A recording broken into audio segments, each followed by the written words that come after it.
Yo, what is going on YouTube? It is your boy GCTV. We are once again covering a night of NBA action. We had Saturday, November 9th. We had 4 games. 3 of them were pretty good, so we're going to talk about it. They were good games. Obviously, there wasn't a lot of aura. You beat the fucking title.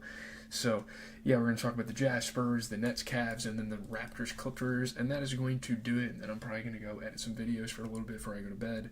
So, there we go. Starting with the Jazz and the Spurs game, the Jazz fended off the Spurs by a point despite 24 points, 16 rebounds, and 7 blocks from Victor Wembanyama. That's my dog right there on the fantasy team. Yeah, I don't know. That's going to be normal for Victor Wembanyama, even against a team as shitty as the Jazz. You know, no matter what the fuck that guy does, this team's probably going to lose because they fucking suck. But great scoring from guys like Colin Sexton and Lauri Markkanen for the Utah Jazz. Again, obviously Victor Wembanyama, amazing scoring, amazing rebounding, amazing at the rim defense for him. Keldon Johnson had that weird dunk. That was fucking strange. Yeah, 6 3-point, 7 block a game for Victor Wembanyama. This guy just keeps setting milestones and breaks records and breaks the fucking norm. Yeah, this was actually a pretty fun game. You know, Chris Paul didn't play too bad. Keldon Johnson was playing really good defense throughout the game. I mean, the Spurs should have fucking won, but obviously they didn't. Chris Paul played like shit. I don't know what I'm talking about, actually, my bad. Looking at the Jazz, 20 points for Lauri Markkanen, 23 points for Colin Sexton off of 33% three-point shooting. You get 15 points and 10 rebounds for John. 23 points for Stephen Castle. It's nice to see a rookie play really well there. He shot 50%. I guess Chris Paul, but Devin Vassell had 21 points off the bench. He shot 50% from 3. Really good performances from those guys, but holy shit, Chris Paul stunk it up. I mean, put fucking Devin Vassell or Keldon Johnson, Blake Wesley, Zach Collins. Like, give those guys fucking minutes. Jesus Christ, Chris Paul, you stunk it the fuck up. Terrible game for him. I mean, even if Chris Paul played slightly better, they would have won this game. But yeah, you can't be having performances like that, especially when you're a vet and you're trying to set an example for a young team. That's just not going to slide. Moving on to the Nets and the Cavaliers game.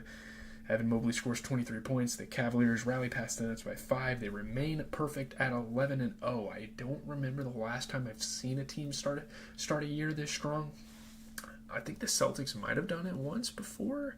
I know the Warriors, obviously, with like their 72-9 season, they started off, I think, like 18-0 or something. I don't really remember too much, but great scoring, great rebounding for Evan Mobley, and obviously Donovan Mitchell is going to score on any given night, so you have that too.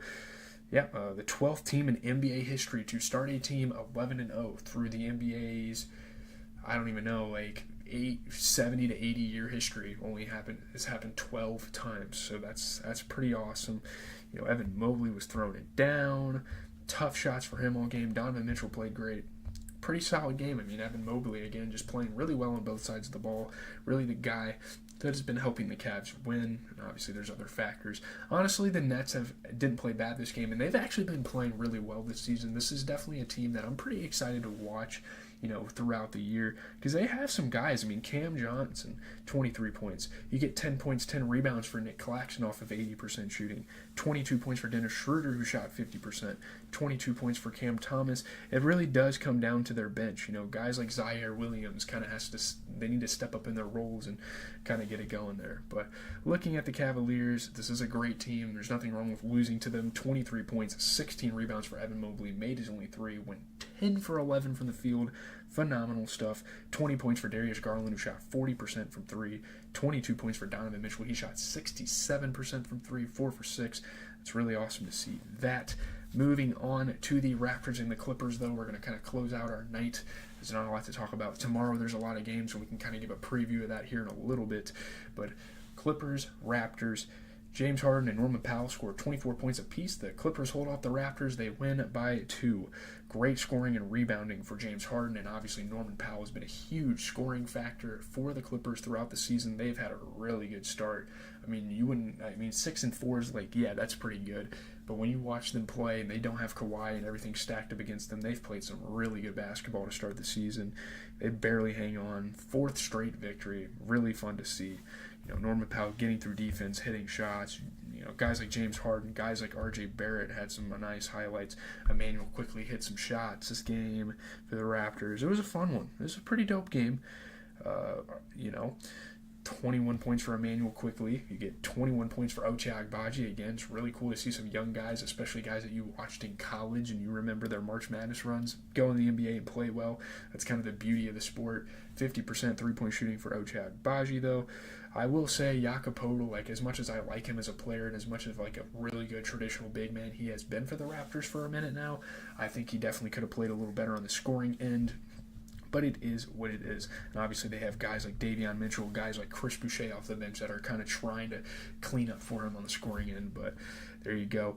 Vika Zubac had 14 points and 12 rebounds for the Clippers, 24 points, 12 rebounds for James Harden, 24 points for Norman Powell, and doing it at a very efficient level, shooting 50%. That's really great to see. That is going to do it for tonight's action, though. Just kind of looking at Sunday's stuff real quick before we end the video. I mean, we play the Bucks, but the Bucks are kind of dog shit right now. That could be a good game. I'm not really sure. Just kind of looking at some games here. Warriors Thunder, that's going to be a fun-ass game. I think Mavs Nuggets is going to be good. You get the Kings playing the Suns. There's actually some pretty good games on tomorrow, so stay tuned for that. If there are close games, once again, check out the channel. We will be covering them. But I'm out. I'm probably going to go edit for about 45 minutes, try to get this movie review all wrapped up, at least so I can like release it tomorrow. I think that would be great for you guys. We got to start getting going on this Tyler, the Creator stuff, because I haven't even finished the album fully until I get my thoughts out. Yeah, I'm pretty behind on stuff, but I'm trying. This is kind of, again, just supplemental content. I get on here, talk basketball with you guys. If you want to slide, you can. If you want to watch the replay,